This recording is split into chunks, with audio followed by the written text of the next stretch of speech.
Hello, everyone, and welcome to another episode of the Real Estate Development Insights podcast, where we bring you ideas, experiences, and best practices from the real estate development industry. My name is Payam Nur Salehi, and I'm your host here. My guest for this episode is Andrew Ferancik. Andrew is a planner in the city of Toronto, and most of the GTA he has worked, and he has a ton of experience. To be exact, he has more than 2 decades of experience working for both private and public sectors and in different capacities. He currently is working as a principal at W&D Associates Planning and Urban Design, which is a planning firm, as the name implies.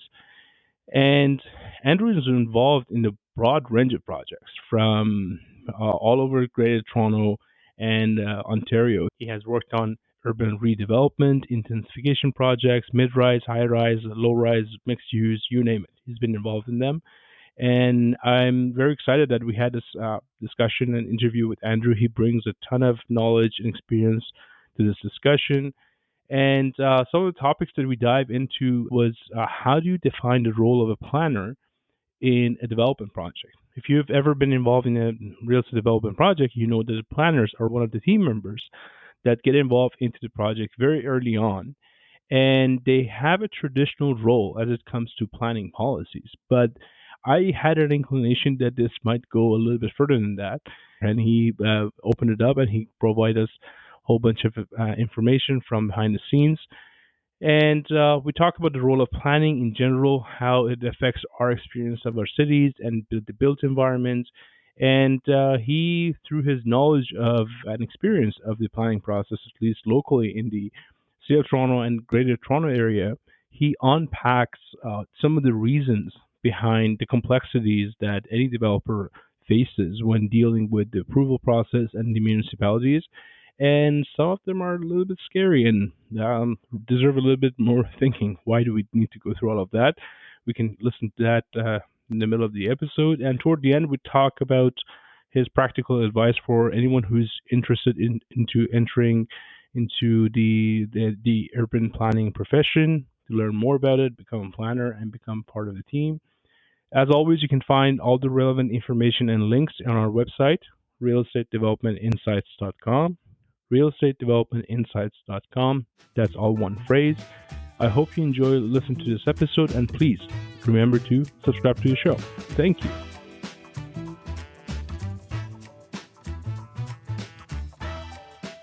Hi, Andrew. Welcome to the show. How are you doing? Good, Payam. How are you? Awesome. I'm happy to have you on board, and it's going to be an exciting episode. So, Andrew, you are a planner. You've been a planner for a long time, and you work with a company called W&D. And why don't we start with giving our audience a little bit of an introduction about who Andrew is and how did you get into planning? Sure, no problem. So I studied at York University. I was hoping to go into journalism and creative writing and that sort of thing. And in second year, and I'm not even sure how this exactly happened, but I did a little bit. Today we call it a pivot, right? Where you kind of change courses a little bit and pivot veer is a very off. Popular word. I felt like I had a better prospect of going into applied geography and perhaps going into planning or the government.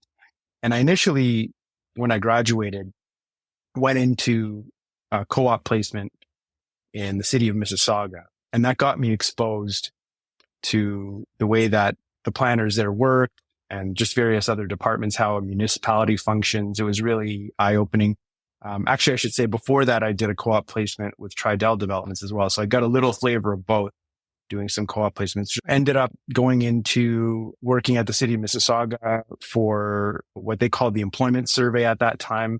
And I think for municipalities that do that, I know Toronto does it as well, and they hire students to do it. It's a really good way to dip your toes into learning how a municipality functions, getting exposed to all the different aspects of it, and then learning the city itself. Because I think understanding planning is really about understanding the physical aspects of cities too, and really enjoying the physical aspects of cities, even going for a walk or going for a bike ride, and just understanding how it feels to be in a city and everything that comes along with it. That experience in the city of Mississauga, at least, allowed me to learn the city of Mississauga. But we and my colleague traveled to, I think, 10,000 businesses that summer. to talk to them individually about how many employees they have and this and that. And then we came back and did the boring job of updating spreadsheets. And I made good contacts. That's very important and should be a theme of everyone's professional development is make good contacts. Even the ones you don't think are going to be valuable. And make sure you try to be nice to everybody because you never know who you're going to not want to upset in the future, or that you might regret that you burned bridges with, or that you didn't take them up to go out for dinner or get that drink with them when they asked you to. You just never know. I worked with the Heritage Planning Department. The Heritage Planning Department there was actually quite excellent. I worked with a fellow by the name of Mark Warwick. I learned a lot from, and again, learned how that department functioned. And it was really interesting because it was my first exposure really to commenting. And it was funny because I received comments from municipalities all the time on applications that I work on these days. But at that time, I was providing the comments on people's reports. And at the time, I didn't quite appreciate how much of a power that really is when you and me, I wouldn't say I was unqualified, but I was a brand new student who had just not a student anymore, but who had taken on a contract position at Mississauga. And almost on day one, my boss gave me a report saying, "Oh, review this to tell me if you have any comments on it." So I did it. It was one of my first assignments. I reviewed it. It was a heritage planning consultant report on a development that someone had submitted. And my job was to review the application from a heritage perspective and comment on it. And I actually gave it some critique, and they refiled back and they changed it based on my comments. And I thought in my head, wow, people actually did what I told them to do. They listened. It was a taste of the power that comes with commenting on consultant reports. But it was funny because I also, once he made those changes, I very quickly cleared the conditions. The city at that time, this is over 20 years ago, was actually pretty advanced. City of Mississauga, they had a system which allowed for commenting within their internal system called Max. I was able to provide my comments and clear those conditions really quick. And I remember the consultant being very happy about that. And he was actually, I think he even called me and he said, "Wow, you're the first department to sign off. Thank you." And I don't know if it was I was working too quickly for unionized environments or something, but I looked at my boss saying, "Okay, what's next?" What's next? I want to do the next thing. I always felt like I was looking for the next thing to do. And I think that's how I naturally found myself in consulting, is that I actually enjoyed the fast pace. I enjoyed the environment of not just receiving things that I was supposed to comment on, but also creating, synthesizing. So the task of working for a municipality there are creative aspects to it, but it's more reacting. And I wanted more of a role in creating and putting forward arguments and things like that. And I found a job opening with a firm at that time was called GLB, Gagnon Law Botso in Brampton. And they were a consulting firm that allowed me to really understand the aspect of how a small planning shop operates, what to think about when you're writing planning reports, and how to deal with municipalities in terms of their staff, but also from a little bit the political angle as well. Not that we get involved deeply in the political aspect, but just understanding how politics plays a part in every planning decision as it does. So I thought that was a very valuable experience. And then I use that as a sort of stepping stone to where I am today at W&D Associates. At that time, it was known as Walker Not Dragicevic Associates Limited. That's still the legal name. But as the partners have all retired, we've shortened that to W&D Associates now. And I've been privileged to have been made a partner and now the managing and sole principal of the company since 2018. Perfect. That was quite long-winded, and I apologize. No, but you actually touched on a whole bunch of things, which makes me excited because I want to ask you a whole bunch of questions now. And one of the things is that you touched on the power that the municipalities have through something that we're unfortunately too familiar with. And I'm talking from my perspective, someone who receives these comments as someone who's trying to put this together, this project.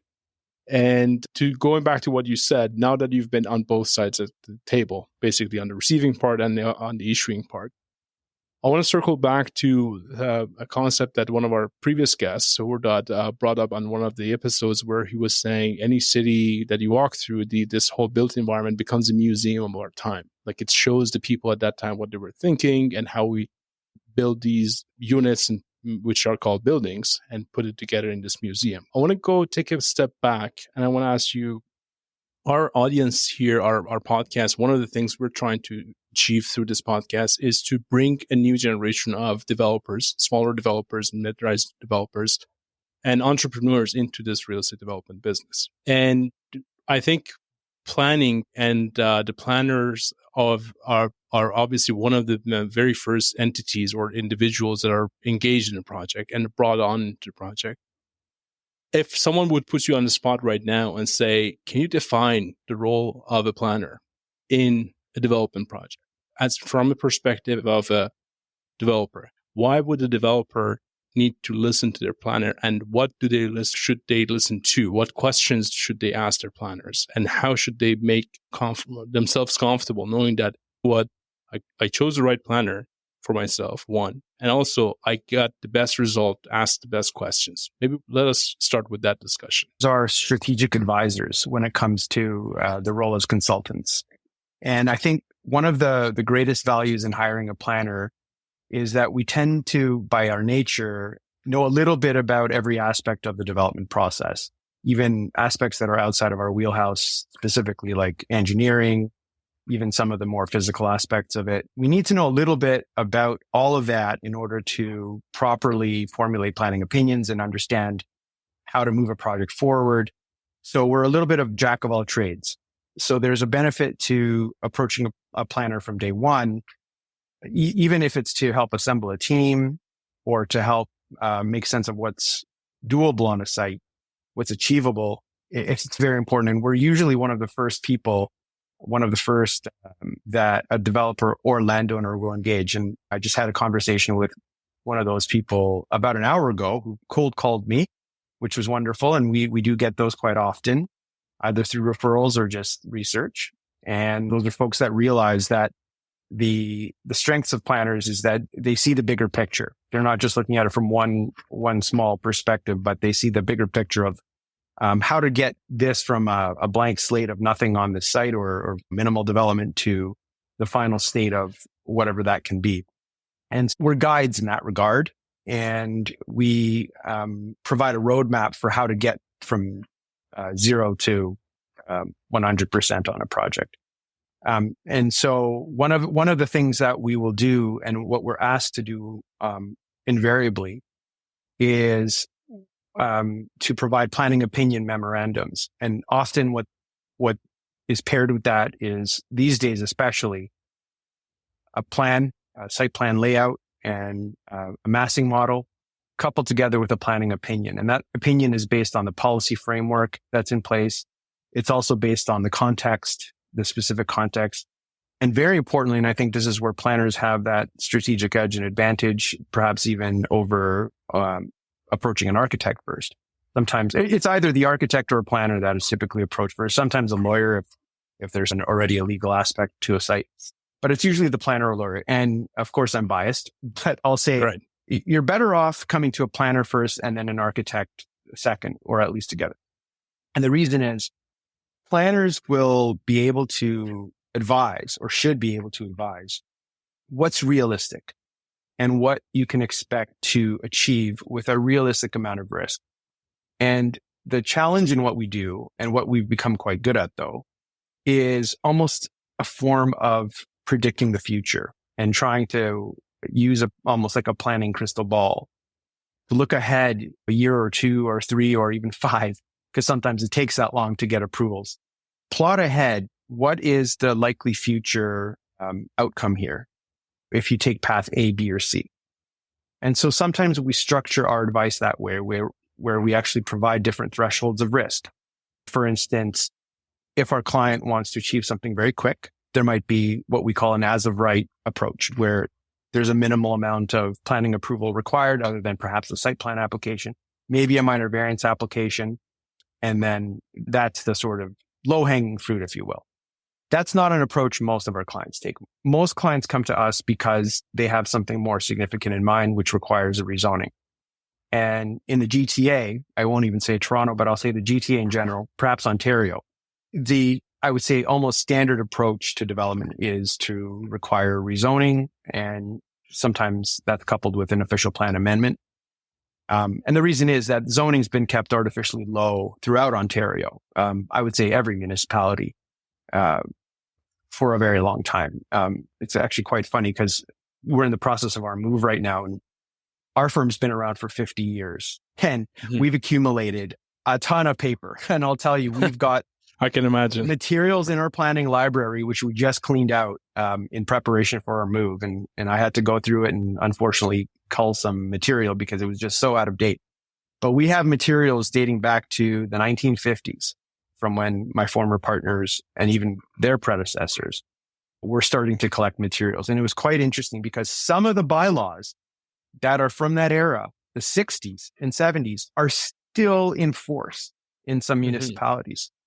There's bylaws from the 50s and 60s that still have relevance. And it's mind-boggling that we have some documents that are so outdated that continue to govern height, density, side yard setbacks, parking standards. And we know all of that's evolving. And we know that the planning policies have evolved much more so than the zoning.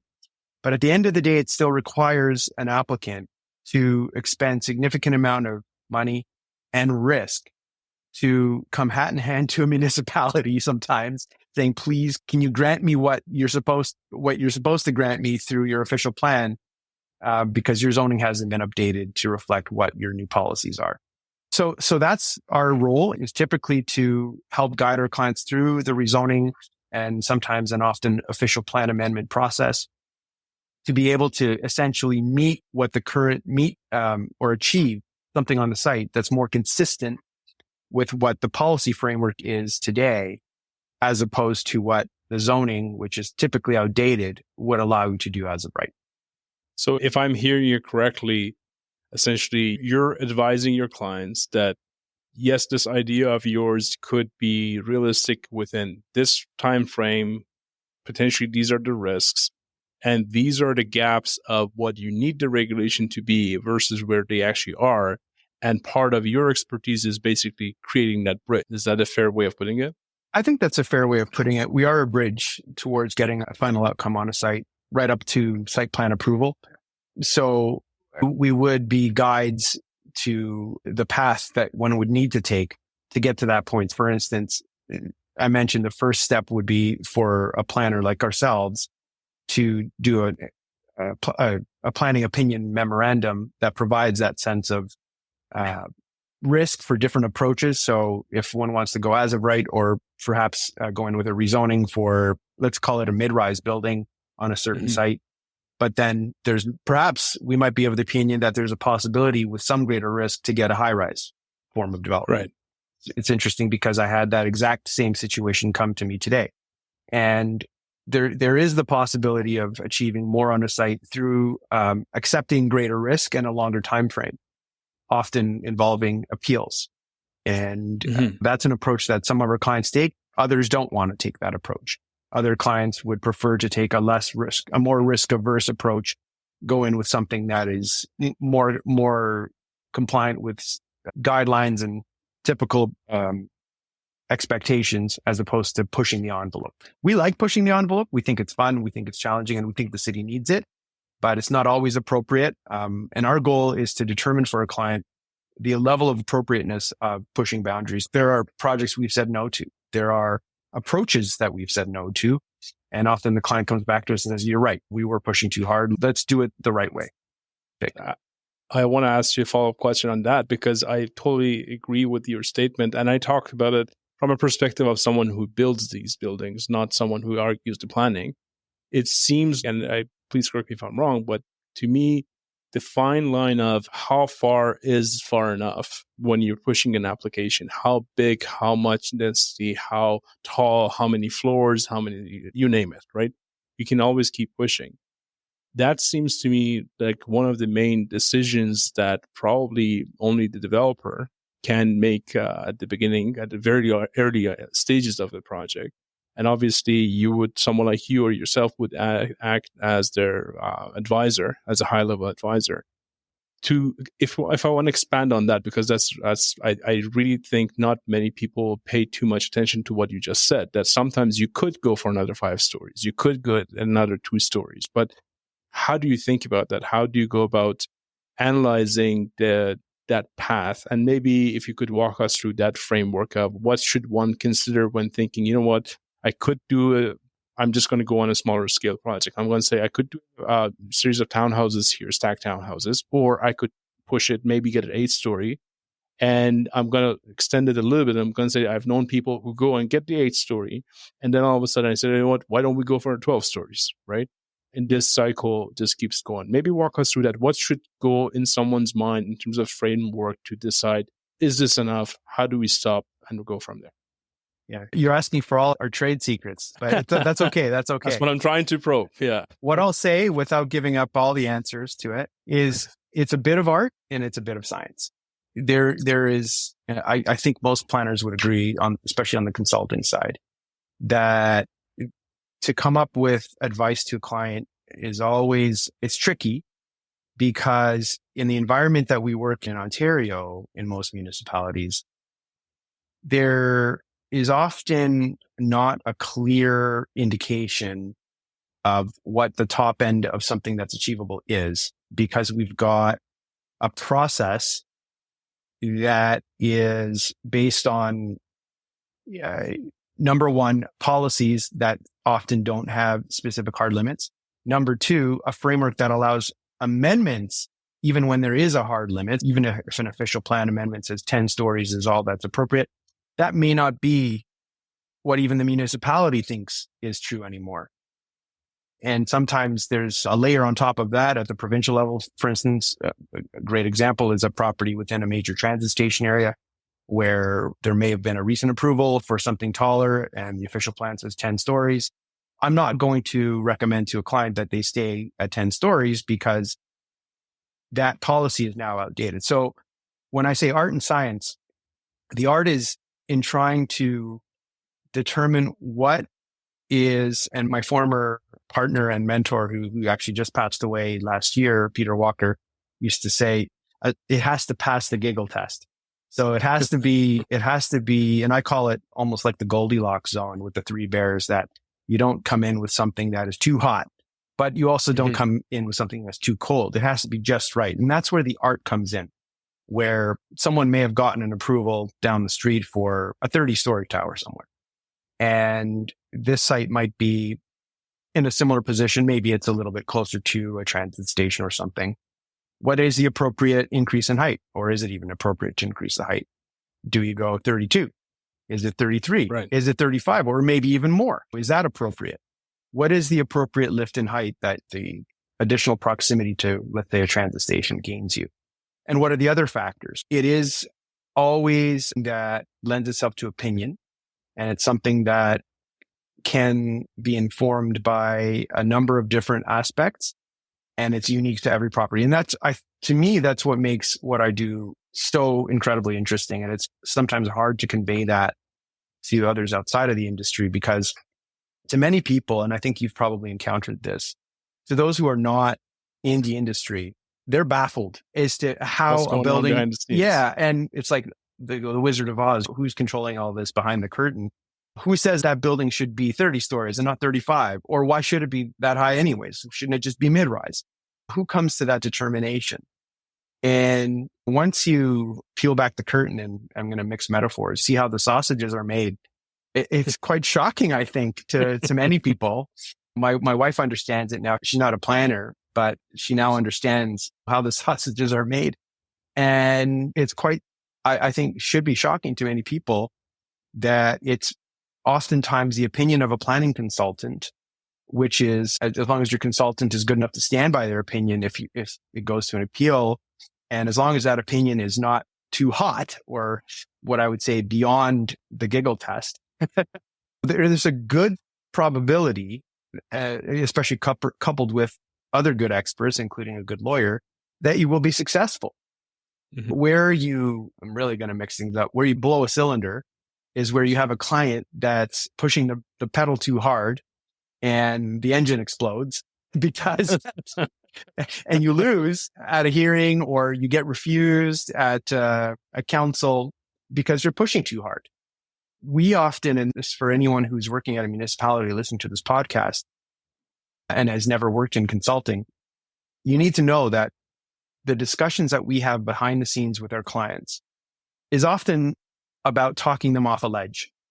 Sometimes clients will come to you with very unrealistic expectations about what they think is possible on a site. And they will want to mold your opinion to conform to what they think is achievable. And what I think differentiates us, I hope it doesn't differentiate us because I think every planner should do this, but what our firm does is really think hard about taking on any sort of project that we think makes us uncomfortable. And that's part of our obligation as professional planners.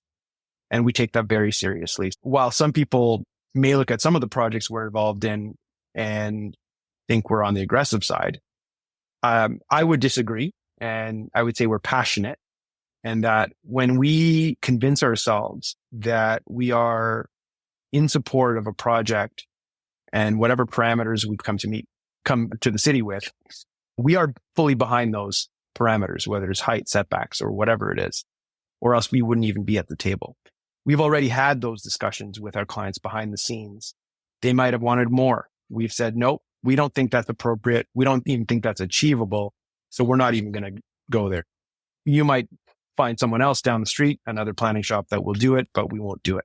So that's our approach. We are quite selective. We have the privilege of being able to be selective of the type of projects that we work on.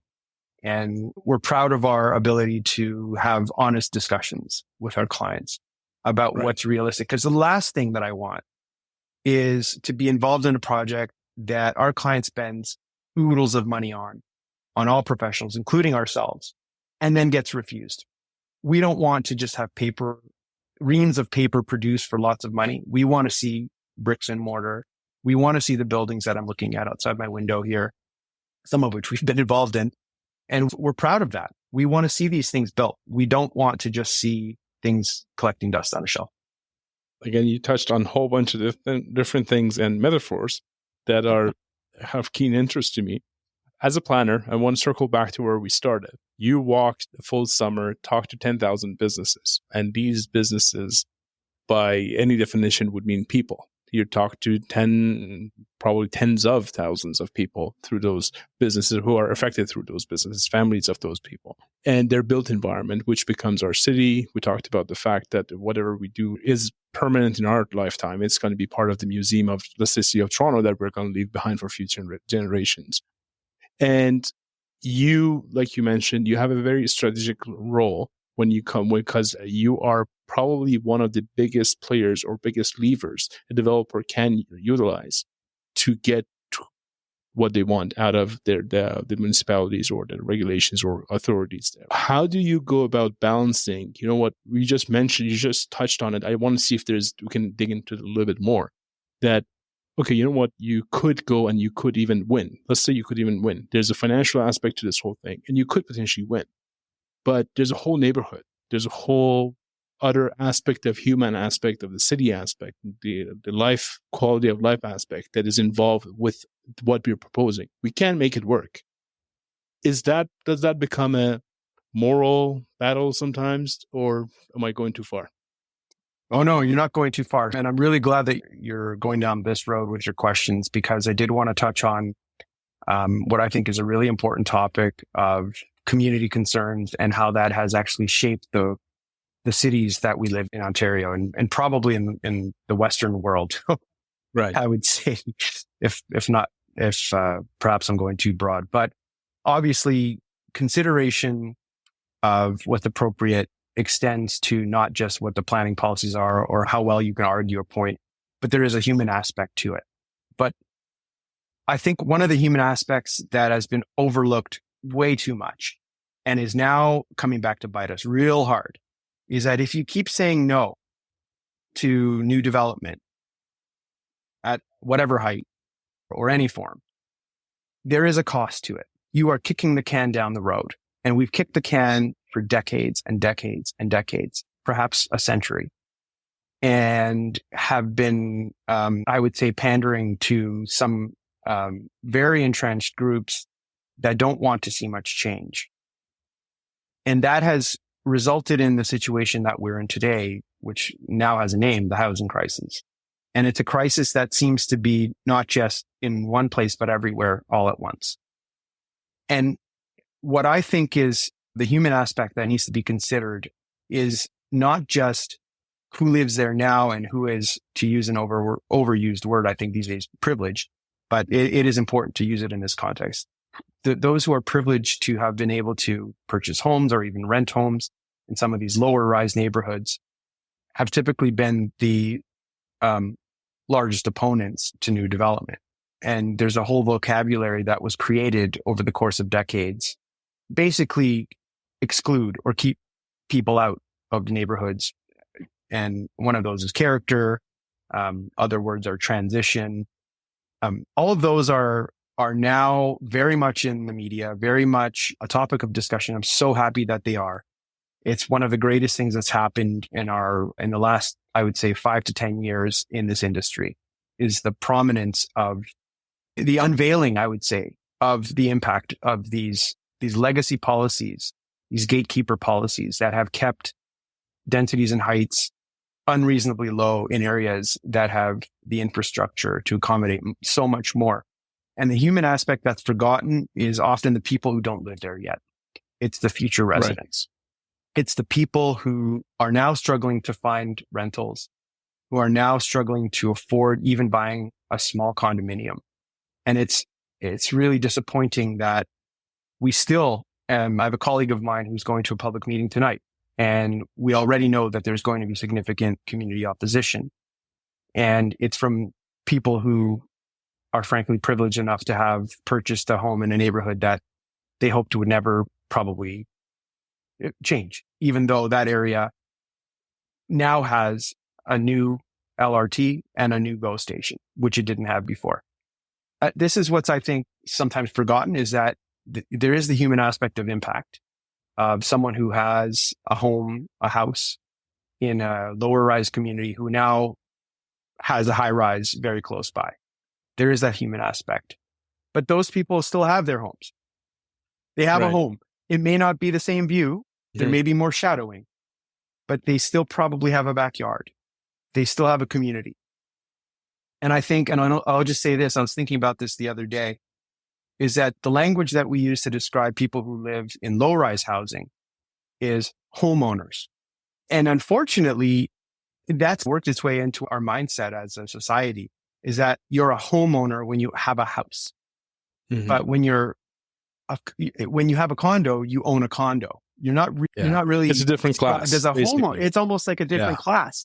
And I think that's really disappointing. And then for people who have a low-rise form of housing, their housing is character. It contributes to neighborhood stability and character. Those are the words used to describe the community that they live in. Whereas the person who has either no choice or prefers to live in a high-rise, their housing causes impacts. Their housing causes shadows. Their housing causes traffic.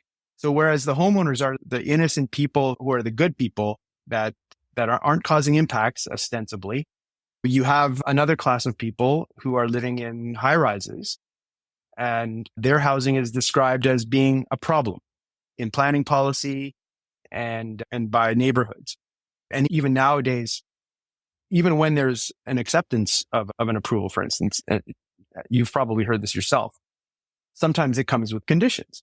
So one of the conditions, which I think really needs to be discussed even in the media, is because parking is quite low in new development, neighborhoods around a redevelopment site are often concerned that there will be parking occurring in the neighborhood on the streets by the new residents. And so what councillors tend to do in these areas, which we really need to think about what we're saying when we create this policy, there's often a condition that the new residents in those new buildings, once they're built, will not be eligible for off-street parking in those neighborhoods. So again, there's that walling off of the neighborhood. Now imagine you're a new person who moves into these buildings years later, And let's say you need a car. Your circumstances change and maybe you moved in and you didn't have a vehicle then. There's not much parking that was built on the site and you need access to a vehicle. And then you find out that you, as someone who's moved in later, had nothing to do with the approval, or you live on the 30th floor overlooking your low-rise neighbors. They have the privilege of finding parking permits in their neighborhood, but you don't. How does that make you feel? How should that make you feel? Yeah. And what does that say about us as a society? That we value people whose circumstances are such that they can afford to live in a low-rise neighborhood or even prefer to. But we treat the people in intensified areas differently. And I think that really is another human element that needs to be considered, is that there shouldn't be this bifurcation of how we treat people. I think that goes without saying, but we do it. We do it through our planning policies. Fighting for it in many different aspects of the society as we speak. There are many things going on to make sure people are not looked at differently. And you're right. I actually had never thought about it in the way that you describe it, which is the rights of the future people who are going to live there. And I guess what I'm hearing from you and what I'm thinking, and many of the things you said rings a bell. And I've been there. I've been involved in that community meeting before. I've heard that before. And I'm thinking to myself that on one extreme, we have the projects that, going back to what we discussed earlier, are pushing the limits. We're going to do 50, 40, 50. And we see these applications all day. I'm sure you see it more than I do, that they're coming out. They're like another 40-story building here, another 60-story building, another 80-story building. They just keep pushing it. There's that. And then to your point, there's the other end of the spectrum there, which is, you know what, this area, you get nothing. Zip. Nothing is happening. Anything you want to go in, you're going to have to fight it for 5-6 years. And who knows if you can or cannot. Does that, and I'm just thinking out loud here, does that tell you that there's not strong of a will or organization or might in place to make the middle happen? It seems like we're caught between the two extremes. Yeah. And I think I've heard it described as tall or sprawl, right? We've gotten used to. And where I live actually is a great example of that. I think it's probably cited as the most extreme example of that. North York Center, north of 401. So there's a clear divide that was intentionally created back in the 80s and 90s. They even call them ring roads, as if you're ringing in the bad development and saving the low-rise house neighborhoods. And the political establishment in those areas for 30 years, if not more, controlled that and made sure that there was a very clear delineation between what happens on one side of that line versus the other side. On the one side, you have extreme intensification because it's so much greater than what's on the other side of the line. But you have high-rise development on one side, closer to Yonge Street, and then you have extreme low-rise. So we're talking one-story bungalows or even smaller. Houses from the 1940s and 50s that in some cases are still there. And the only new development that you see in those neighborhoods is large custom homes. To the city's credit, and I would say to the province's credit, because it's really being pushed along by them currently, there is now a change in that dynamic, in that conversation. And I think there's a new generation of planners coming up at the city and in consulting as well, which is really heartening to me. It's something that I've always advocated for and done many hearings, especially early in my career, for small scale developers in neighborhoods who are trying to achieve the most minuscule amount of intensification. Severance is a great example. Try to do a severance hearing and see if you ever want to do planning again, because it's so utterly painful to be cross-examined for a whole day sometimes over something as small as a severance in a neighborhood that's a sea of single detached residential homes that is within walking distance to a subway. Sometimes visually you can see the subway from there and you can't even get one extra unit built. That's how bad it was up until about, I'd say, 5 to 10 years ago. But it's still bad. And there are still moments where you find yourself on a project trying to put something forward that's so incredibly, modest, I would say, in proximity to so much infrastructure, even where conditions have changed. There might even be high-rise development very close by, and the municipality still doesn't support it. And it's so disheartening to experience that. But luckily, the conversation is changing. It is evolving. The chances of getting approval for something that is more missing middle style of housing is much greater now. Laneway housing, garden suites, those are all great moves. Should have happened a long time ago. But I think those are important signals to the industry more than anything else, that neighborhoods are not intended to be dipped in amber, as it were. It's funny that they're actually colored yellow on the official plan. I don't know if that was ever intentional back in the day to make it look like they're dipped in amber, but that's the effect. And that's been intentional. It's not accidental. Right. But that's now shifting. And I think one of the greatest things I've seen in the last few years is loosening up some of the standards within neighborhoods. And I'm pleased to say actually that we've been the recipient of that benefit as a firm. In just the last few days, we got approval of a minor variance application for our future office, which we're moving into very soon, which is in a neighborhood. Congratulations are in order. Yeah, thank you. We got approval from the Committee of Adjustment for office uses, office conversion of 2 existing buildings that we're renovating together to accommodate our office. But what's disheartening about it, and perhaps I'm getting too personal here, is that it was not supported by planning staff. Planning staff, we spent a year talking to them about it. And I shouldn't say not supported. It was not supported in a way that would make it achievable. The planning staff wanted a rezoning and an official plan amendment to allow for literally the conversion of an office, a residential building, into an office. And in our opinion, that was overkill. And so we ended up filing a minor variance application. And to the Committee of Adjustment's credit, that was approved. It was approved 3-1.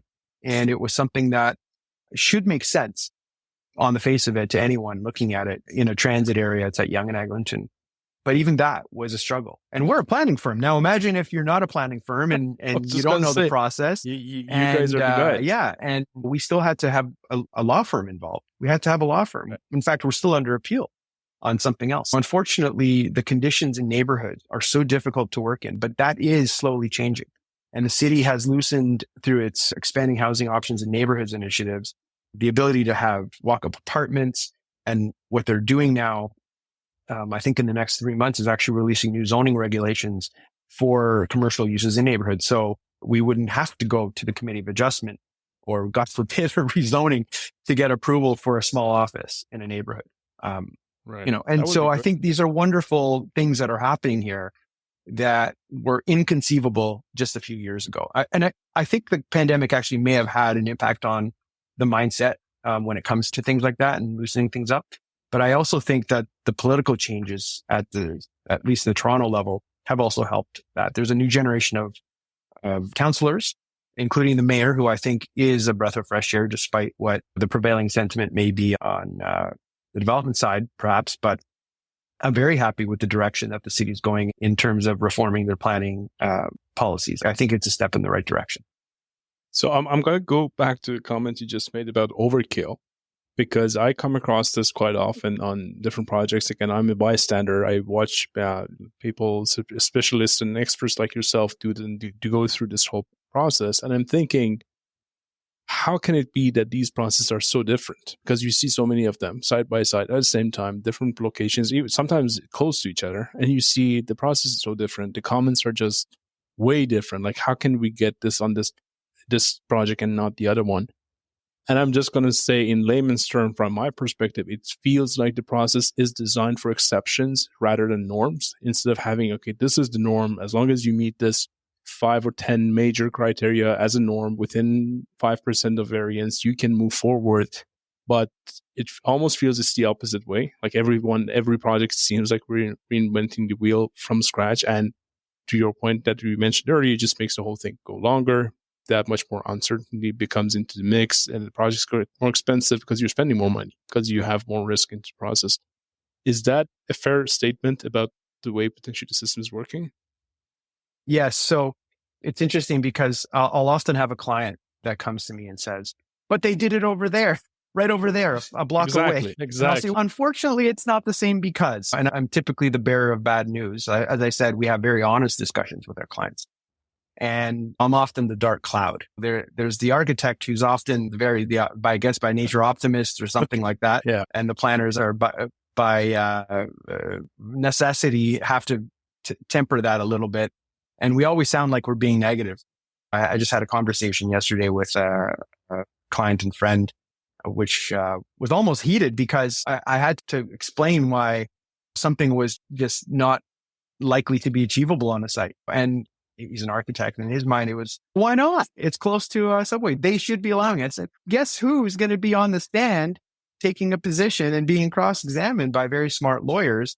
And I don't want to lead the client down a path that has a very low chance of success, even if I think that might be the right approach. I just don't think that's the right way to plan. I might be getting off on a tangent here, but the system is designed so that every single site, every single project is bespoke. It's all unique, and you almost have to apply a fresh approach to every site. You can't, even if sites are adjacent, you can't necessarily replicate exactly what was achieved on the adjacent site. There might be different built form on the site that you have to deal with through, for instance, heritage. There might be a housing issue because there are rental units that may not have been on the other site. There might be adjacency to a different form, like a neighborhood, that needs to be considered. There might be further distance from a transit station, which needs to be factored in. There could be a whole host of reasons. There could be a different color in the official plan that says that site's red and that site's yellow, and therefore you can't achieve that. There are so many nuances to what we do, and so many specific considerations that goes back to the value of having a planner to try to make sense of it all, because it's gobbledygook to many people, and there's so much overlap, right? Where you might have an official plan that makes it seem like you can do one thing, but then you've got a secondary plan that says, no, you can't, or you can do things differently. And then you've got maybe another layer of, in some municipalities, a regional plan that has different considerations. And then on top of everything, you've got the provincial plan. And, the provincial we wonder plan why says, all these take so long. Sorry to interrupt you, but and someone wonders, why don't we have more houses? Why do development takes 5 years to go through a single process? Exactly. And because there are so many layers to the process, in that there is also an opportunity when there are so many layers, because you have the provincial government constantly, especially this one, constantly changing the rules about what's appropriate where. And we're seeing that I think it was a couple of weeks ago, there was a global expose on some of the plans that the provincial government had for increasing heights and densities within major transit station areas. There were some redacted documents that they got. We heard rumors of that coming down the pipe too. That's a layer on top of whatever the municipality's plan is. I'm not sure what the province had in mind specifically for areas, but we do know that they were actively considering, and maybe still will release, we hope, because I think it's a good thing to do, plans for these major transit station areas that allows them to become these urban nodes that they were always meant to be. So there's no reason that a station like, we'll call it Dufferin Station at, Bloor and Dufferin, or Bathurst Station, which, even though it's downtown essentially, is still surrounded by a sea of singles and semis, right, just a stone's throw away. There is no reason that should be the case. So you have the province creating rules that are basically over and above what even the municipalities' goals are, which are still to maintain those areas' neighborhoods. But then you also have the municipalities now studying and changing what they think is appropriate in those areas. And now, for instance, the avenues review that they're doing is proposing to change some of the major streets to avenues. And what's really interesting, I'll tell you, Payam, is that we have the benefit of seeing the bigger picture because we're consultants and we work in different districts, and we have to know about these emerging policies. But unfortunately, some planning staff don't seem to know what their own colleagues are doing in other departments. For instance, we will meet sometimes on a potential development site, and we bring forward a proposal that is in line with the emerging planning vision, that we know that the city is working on an emerging planning vision. For instance, the site might today be neighborhoods designated, but we know that they've already released a draft document that says that they're looking at this as being an avenue in the future. Do you really think our client's going to be satisfied with going to the city with a 4-story building or a few townhouses when the vision that the city's own policy people are working towards and even put forward in a draft report says mid-rise? Of course not. Yeah, So, you have but to fight then, for it though. and fight is an unfortunate word to Yeah. use. It's a very unfortunate. We shouldn't be fighting about that kind of stuff. In those instances, sometimes we bring a proposal that is in line with the emerging vision. And that's just one example, but we'll bring a proposal that's mid-rise and the site currently neighborhoods. But to my dismay, some of the planners and designers are not up to speed, or perhaps have not been brought up to speed. I'm not blaming anyone, but the situation is what it is. There is not the recognition that this is something that is changing, and that this shouldn't be looked at with the lens of today's policy. It should be looked at with tomorrow's policy in mind.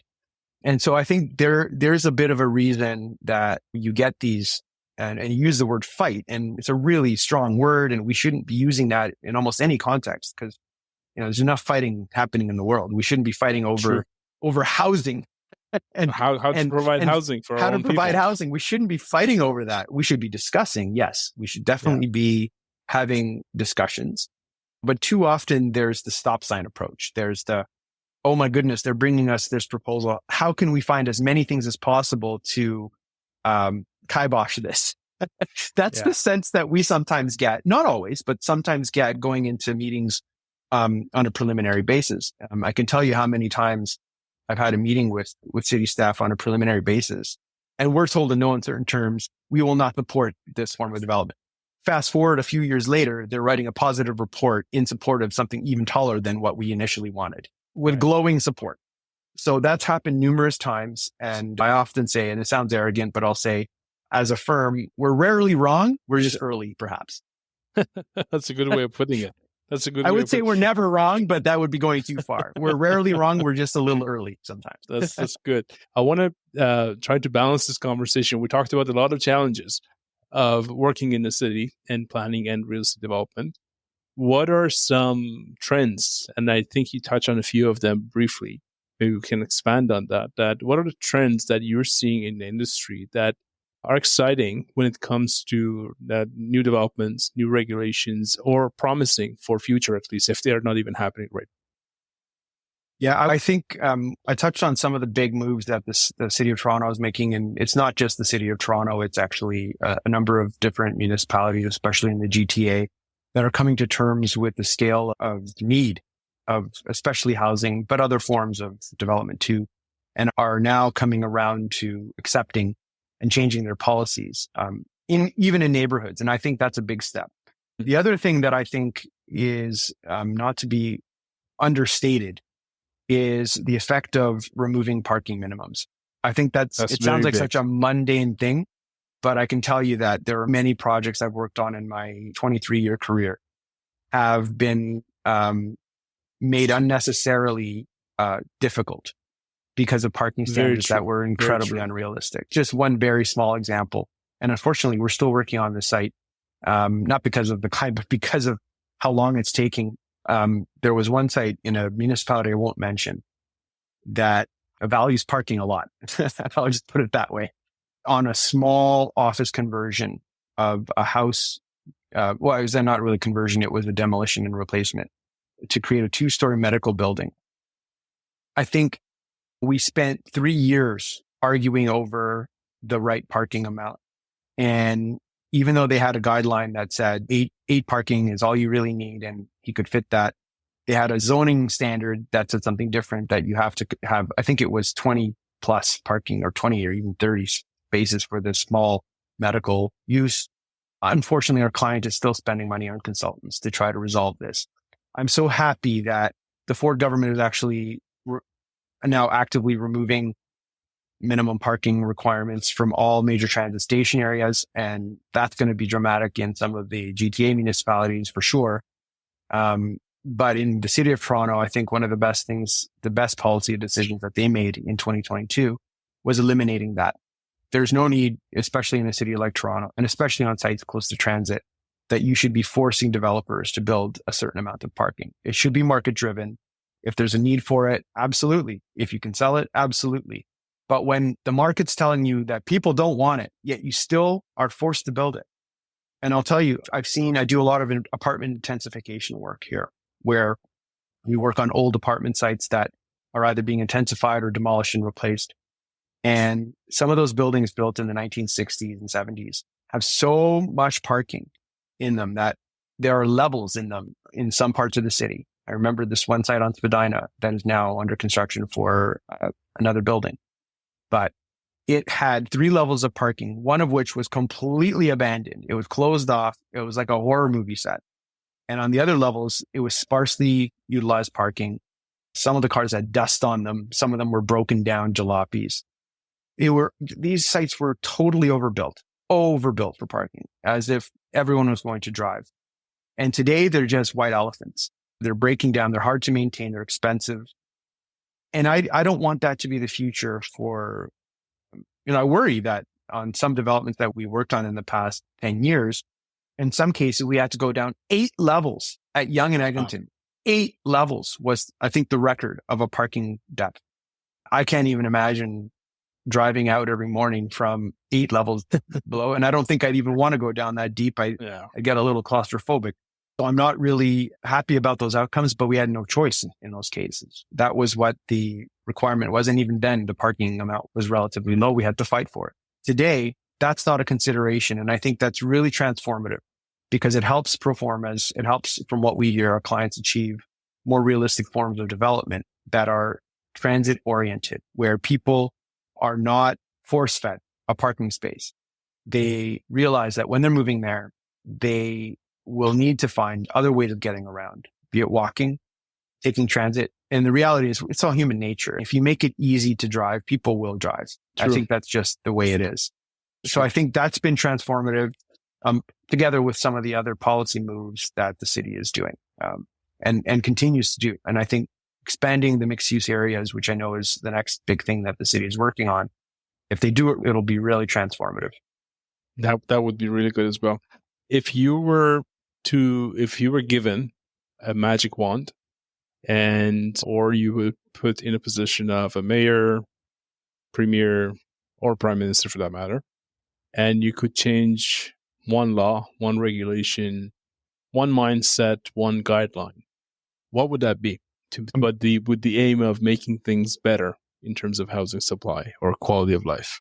I'm glad you mentioned that word guideline, because we haven't talked too much about that. But I think maybe it's at the provincial level, I think there needs to be a revisitation of the role of guidelines, if not an elimination of them, because what's happened, and this is a fairly serious topic, it might seem quite mundane and what's the harm in guidelines, but I'm now old enough to remember the genesis of some of these guidelines, like the tall building guidelines in Toronto. And I remember when they were being developed, we had attended many of the sessions that led up to it and had participated through build and whatnot.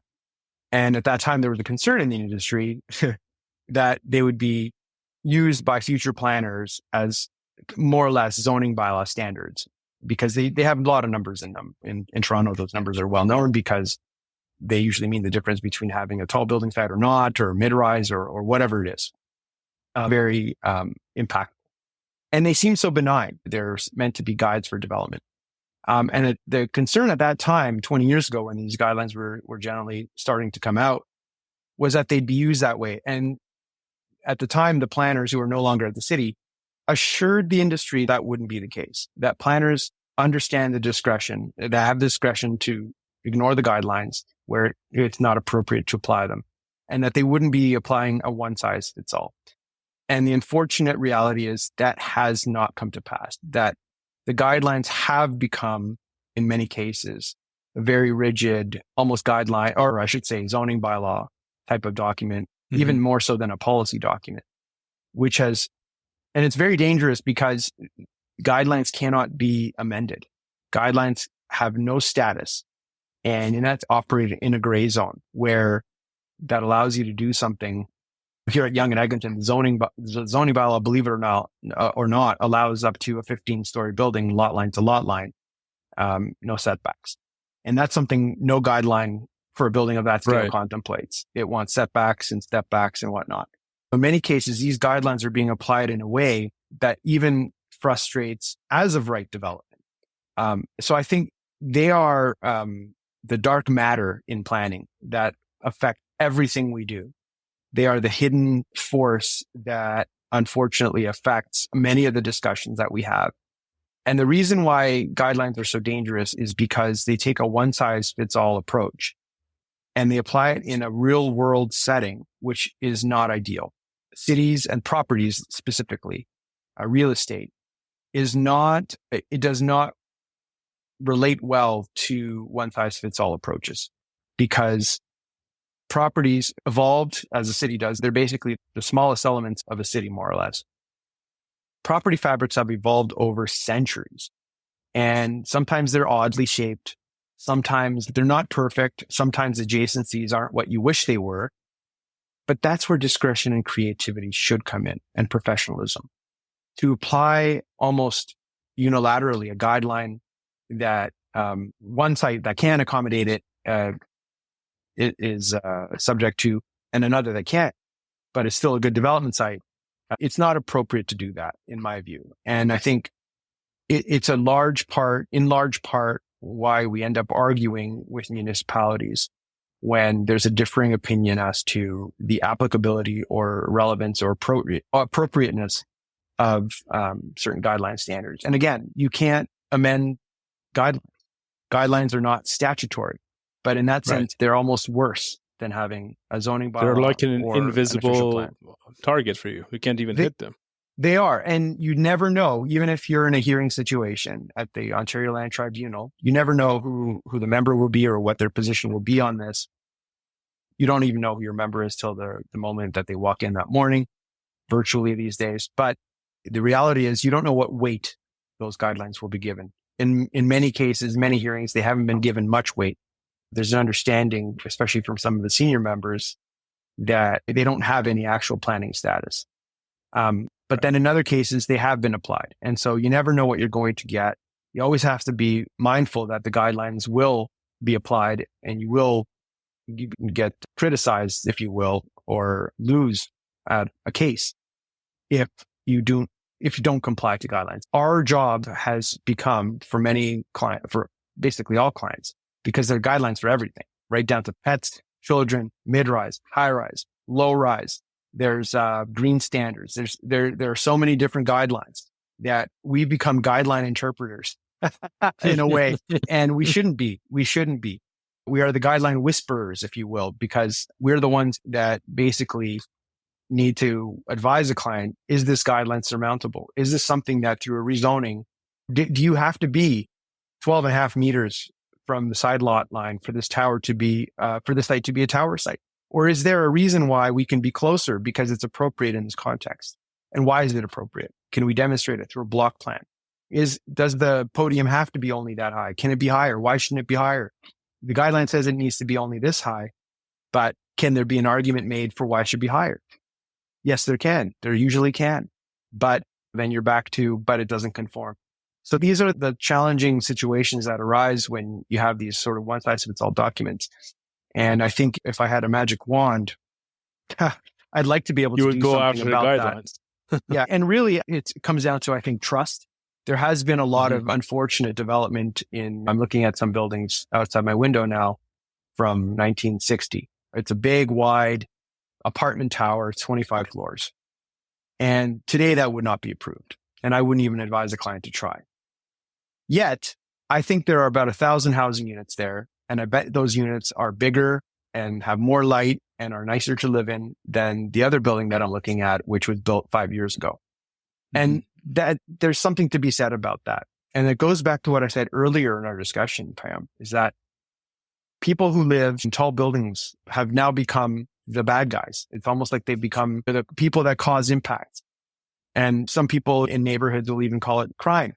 And the character, and what do they really mean when they're using terms like that? What do they really mean? I'd like to challenge people to think about that a little bit, because when you say you're changing the character of a neighborhood, I think we should start thinking about how appropriate it is to even use language like that. The guidelines are what now have created a situation where those kind of older buildings are not even achievable anymore. The ones that gave us the greatest amount of housing. And what's funny is that now we're coming full circle and the city's looking at some of those older buildings and thinking, how come things were more affordable, more livable back in those days?